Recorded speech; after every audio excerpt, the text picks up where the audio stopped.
Bonjour, bienvenue sur mon contenu Frédéric Defam, l'immobilier en toute transparence. Aujourd'hui, je réponds à votre question, est-ce que c'est le bon moment pour acheter?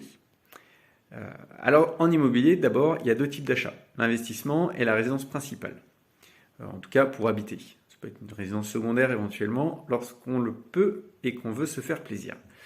Donc, concernant la résidence principale, le bon moment, la réponse que je fais le plus souvent et qui pour moi paraît le plus juste, c'est lorsque vous êtes prêt. Vous pouvez toujours courir après le bon moment et il risque de toujours vous échapper parce que l'immobilier est cyclique, on ne maîtrise pas le coût bancaire, on ne maîtrise pas le marché immobilier et on ne maîtrise pas non plus les biens à vendre. À titre d'exemple, donc il y a des personnes que je suivais il y a maintenant un peu plus d'un an. Ils attendaient que les prix baissent, parce qu'on leur disait les prix vont baisser. Et moi je leur disais, si vous trouvez le produit qui vous plaît, vous avez déjà du mal à le trouver, donc foncez. Donc bon, ils ont préféré attendre.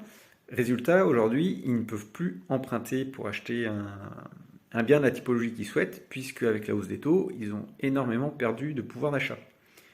Un autre exemple, des personnes qui souhaitent vendre leur maison. Donc ils en veulent un certain prix qui n'est pas tout à fait cohérent par rapport à la valeur du marché actuel. Et ce prix leur permettrait malgré tout de faire une belle bascule sur le prochain bien qu'ils visent dans une autre région qui est moins chère. Donc leur projet est réalisable.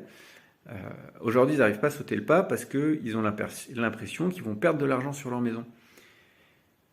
Mais c'est un projet de vie dont on parle. Et pour moi, l'important dans l'histoire, c'est d'arriver à réaliser son projet pour habiter dans de bonnes conditions, là où on le souhaite. Et parfois, on fait des belles opérations, et parfois non. Mais lorsqu'il ne s'agit pas d'un investissement, je pense que l'impact est moins important. L'idéal étant de pouvoir habiter dans un endroit dans lequel on se sent bien, dans des délais qui nous paraissent convenables, et au moment où on souhaite le faire.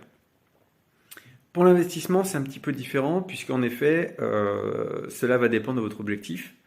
Donc pour moi, en investissement, ce qu'il faut, c'est définir votre objectif. Alors à savoir, est-ce que vous voulez vous créer du patrimoine? Est-ce que vous voulez avoir un peu de cash flow lorsque c'est possible?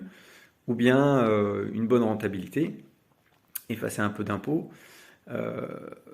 Donc dans ce cas-là, finalement, vous allez vous définir un objectif et attendre de trouver le bien qui correspondra à l'objectif souhaité. Et quand vous le trouvez, bien sûr, il faut foncer. Voilà.